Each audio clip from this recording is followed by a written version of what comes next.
Hello दोस्तों, नमस्कार। स्वागत है आपके अपने यूट्यूब चैनल छतरपुर क्लासेस पर। तो जो हमारी साइंस की क्लास चल रही थी, पिछले हमने साइंस के 3 लेक्चर कंप्लीट किए हैं, जिसमें हमारा पोषण टॉपिक चल रहा था।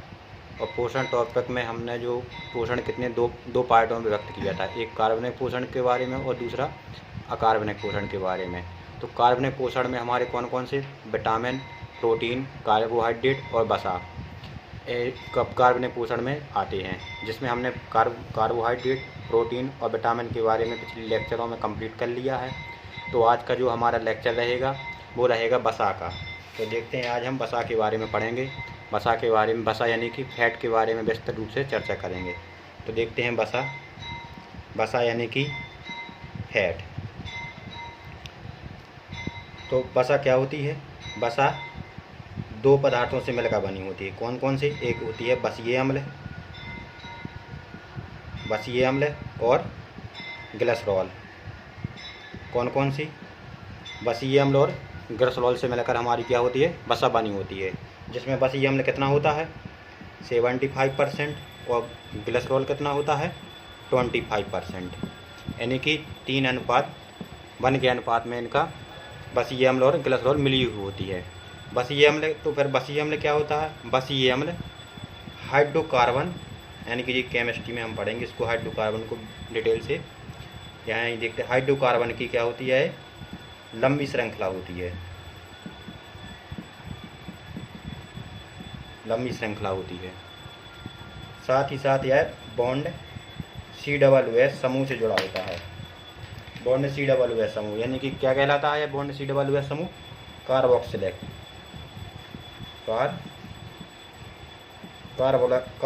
समूह कहलाता है बॉन्ड COOH। बसीय अम्ल क्या होती है? जो हाइड्रोकार्बन की एक लंबी श्रृंखला होती है, जो बॉन्ड COOH यानी कार्बोक्सिलिक समूह द्वारा जुड़ी रहती है। जैसे कि CH, bond CH, bond CH, bond CH, bond CH, bond COOH। ये क्या होता है? हमारा बसीय अम्ल होता है। इसी प्रकार से ग्लिसरॉल क्या होता है? तो ग्लिसरॉल का जो सूत्र होता है वो होता है C3H8 और O3। ये होता है हमारा ग्लिसरॉल का सूत्र होता है। तो वसा क्या होती है? बसीय अम्ल और ग्लिसरॉल से मिलकर बनी होती है, जिसमें बसीय अम्ल कितना होता है? 75% और ग्लिसरॉल कितना होता है? 25%। तो आइए देखते हैं वसा के प्रकार के बारे में। तो वसा के प्रकार कौन कौन से हो सकते हैं? तो क्या है वसा के प्रकार? वसा कितने प्रकार की होती है? वसा के प्रकार, तो वसा 2 प्रकार की होती है। कौन कौन सी? संतृप्त वसा और एक होती है असंतृप्त वसा। असंतृप्त वसा, संतृप्त वसा यानी कि इसको इंग्लिश में क्या कहेंगे? सैचुरेटेड एस, और इसको कहेंगे अनसैचुरेटेड। संतृप्त वसा क्या होती है? तो वह वसा जो सामान्य, तो संतृप्त वसा क्या होती है? जो कमरे का सामान्य ताप होता है, जो हमारे कमरे का, हमारे आसपास के एटमॉस्फेयर का जो सामान्य ताप होता है, वो क्या होती है? ठोस और अर्ध ठोस अवस्था में पाई जाती है। ठोस और अर्ध ठोस अवस्था में पाई जाती है, उसे हम क्या कहते हैं? उसे हम संतृप्त वसा कहते हैं। यानी कि जो हमारे कमरे का जो सामान्य तापमान होता है, जो ठोस और अर्ध ठोस अवस्था में पाई जाती है, तो उसे हम क्या कहते हैं? संतृप्त वसा कहते हैं। जैसे कि वनस्पति घी, ये क्या है हमारा? संतृप्त वसा। नारियल का तेल और घी, ये क्या कहलाते हैं? हमारे संतृप्त वसा। और असंतृप्त वसा, जो वह वसा जो क्या होती है? सामान्य कमरे के ताप पर,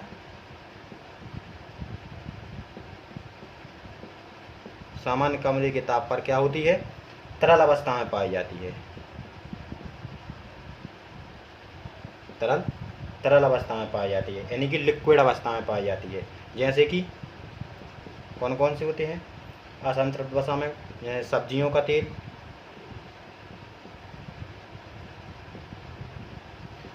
तेल, जैसे कि मूंगफली का तेल, सोयाबीन का तेल और सरसों का तेल, ये हमारी क्या होती है? असंतृप्त वसा होती है। संतृप्त वसा यानी कि जो हमारे कमरे के सामान्य ताप पर ठोस और अर्धठोस अवस्था में यानी कि सॉलिड रूप में पाई जाती है, उसे हम क्या कहते हैं? संतृप्त वसा। और जो हमारे सामान्य कमरे के ताप पर यानी कि हमारे जो कमरे का सामान्य नॉर्मल जो टेम्परेचर होता है, तरल यानी कि लिक्विड अवस्था में जो पाई जाती है, उसे हम क्या कहते हैं? असंतृप्त वसा। तो जो हमारी असंतृप्त वसा होती है, यह भी दो प्रकार की होती है असंतृप्त वसा। एक होती है एकल असंतृप्त वसा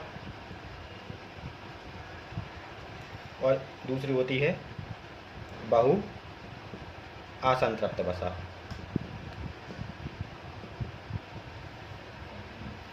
एकल असंतृप्त वसा क्या होती है? एकल असंतृप्त वसा वह होती है जिसमें हाइड्रोकार्बन होता है, हाइड्रोकार्बन की लंबी श्रृंखला होती है, जिसमें केवल एक बॉन्ड पाया जाता है। क्या होता है? एक बॉन्ड पाया जाता है, एक बॉन्ड या 3 बॉन्ड या 13 बॉन्ड भी, जिसमें केवल एक दोहरा या 13 बंध पाया जाता है, वह हमारी क्या कहलाती है? एकल असंतृप्त वसा। और जिस बहु असंतृप्त वसा क्या कहलाती है? जिसमें एक से अधिक क्या होती है? एक से अधिक क्या होती है हमारी? दोहरा यानी कि दोहरा या 13 बंधक यानी कि बंध पाया जाता है, यानी कि दोहरा यानी कि इस तरह से जो बॉन्ड पाए जाते हैं, एक से अधिक पाए जाते हैं। जैसे कि CH हो गया bond, CH double bond CH, इस तरीके से जो हमारी क्या होती है? हमारी बहु असंतृप्त वसा कहलाती है। इसके बाद देखते हैं इसके बाद असंतृप्त वसा से हम संतृप्त वसा को किस प्रकार प्राप्त कर सकते हैं, यानी कि तेल से हम वनस्पति घी किस प्रकार से बना सकते हैं। यानी कि जब असंतृप्त वसा हाइड्रोजन के साथ कौन सा? निकेल उत्प्रेरक की उपस्थिति में गर्म किया जाता है, तो क्या बनता है? हमारा संतृप्त वसा बनता है, संतृप्त वसा।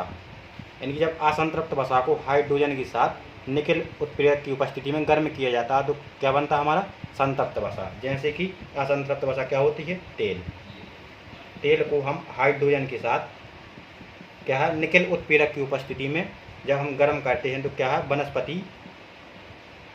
वनस्पति घी का निर्माण होता है। तो यह हमारी पूरी प्रक्रिया क्या कहलाती है?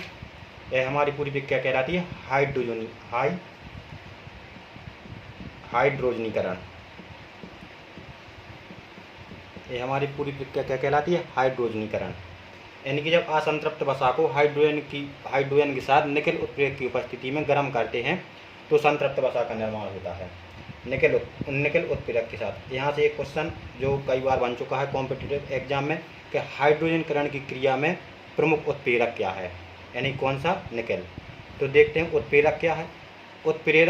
उत्प्रेरक ऐसा कारक होता है जो किसी भी रासायनिक अभिक्रिया को क्या करता है? या तो वो घटा सकता है या बढ़ा सकता है। यानी कि जो रासायनिक अभिक्रिया हो रही है, इसमें वो परिवर्तन कर सकता है, कभी रासायनिक अभिक्रिया को बढ़ा भी देता है, कभी रासायनिक अभिक्रिया को घटा भी देता है। उत्प्रेरक का कार्य क्या रहता है? रासायनिक क्रिया को संतुलित करना होता है। तो इसके बाद देखते हैं जो वसा के अंतर्गत ही आता है कोलेस्ट्रॉल के बारे में जानते हैं। तो कोलेस्ट्रॉल क्या है? जो इसका निर्माण कहाँ होता है? कोलेस्ट्रॉल का निर्माण होता है हमारी बॉडी में, यानी कि हमारे शरीर में कोलेस्ट्रॉल का निर्माण होता है। और ये किससे? वसा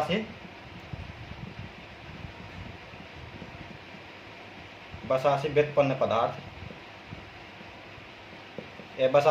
पदार्थ है क्या? कोलेस्ट्रॉल। तो कोलेस्ट्रॉल भी दो प्रकार का होता है। एक होता है हमारा कौन सा? LDL, और एक दूसरा होता है HDL। कौन सा एक होता है LDL और दूसरा HDL। तो LDL क्या होता है, LDL यानी कि लो डेंसिटी लिपोप्रोटीन।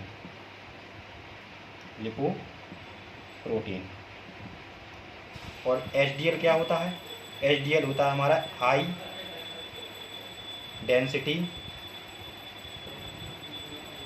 लिपोप्रोटीन, यानी कि लो डेंसिटी लिपोप्रोटीन, यानी कि निम्न घनत्व लिपोप्रोटीन। और ये क्या होता है HDL हाई डेंसिटी लिपोप्रोटीन, यानी कि उच्च घनत्व लिपोप्रोटीन।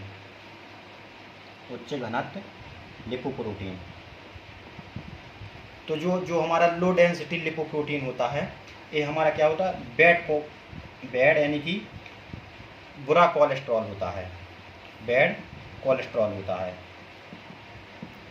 जिसको क्या है लेने से हमारे शरीर को नुकसानदायक होता है। क्या होता है हमारा बैड कोलेस्ट्रॉल होता है।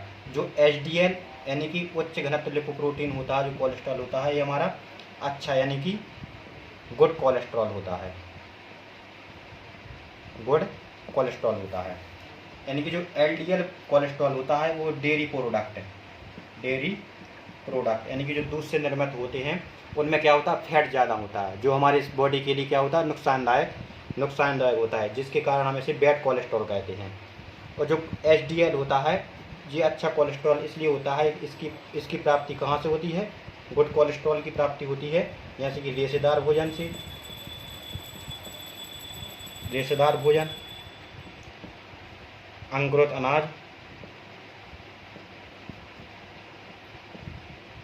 अनाज, दलिया, इन सभी से क्या है HDL यानी कि हाई डेंसिटी लिपोप्रोटीन, यानी कि HDL कोलेस्ट्रॉल की प्राप्ति होती है, जो हमारा क्या होता है गुड यानी कि अच्छा कोलेस्ट्रॉल होता है। ये कोलेस्ट्रॉल लेने से इसमें वसा की मात्रा अच्छी होती है, जो उच्च लेवल की होती है, जो हमारे शरीर को हमारे शरीर को हानि नहीं पहुंचा पाता है।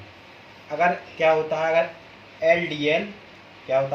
LDL की मात्रा हमारे शरीर में ज़्यादा हो जाए तो क्या होगा, LDL की मात्रा अगर हमारे शरीर में ज़्यादा हो जाए तो क्या होगा। जब LDL हमारे शरीर में पहुंचता हो, हमारे शरीर में जो धमनियाँ होती हैं, तो उन धमनियों में जाकर के धमनियों की आंतरिक सतह पर जब LDL जम जाता है तो क्या होता है, तो हमारे जो रक्त संचार होता है, रक्त संचार में प्रॉब्लम जाती है, जिसके कारण हृदयाघात जैसी समस्याएं होती है और व्यक्ति की मौत भी हो सकती है। इसी के कारण जो डेयरी प्रोडक्ट होते हैं जिसमें वसा की ज़्यादा मात्रा होती है, अधिकतर डॉक्टर उनको ज़्यादातर वसा लेने से क्या करते हैं मना करते हैं, क्योंकि वो ज़्यादातर नुकसानदायक होता है। तो LDL की तुलना में हमको HDL जो हमारा कोलेस्ट्रॉल होता है उसको हमको ज़्यादा लेना चाहिए। तो ये हमारे जो क्या थे पोषण टॉपिक था। पोषण टॉपिक के बारे में हमने विटामिन, कार्बोहाइड्रेट, प्रोटीन और वसा के बारे में विस्तृत रूप से चर्चा की। और जो एग्जाम में इनसे जो महत्वपूर्ण क्वेश्चन आने की संभावना थी उनके बारे में, इसी थ्योरी से भी इससे बाहर मुझे लगता है कहीं नहीं जाएंगे। तो आप अपने चैनल पर प्यार बनाए रखिए, चैनल को सब्सक्राइब कीजिए, लाइक कीजिए, शेयर कीजिए। तो कल से जो हमारा साइंस का अगला न्यू टॉपिक रहेगा वो रहेगा हमारा कोश का यानी सेल का। धन्यवाद। जय हिंद, जय भारत।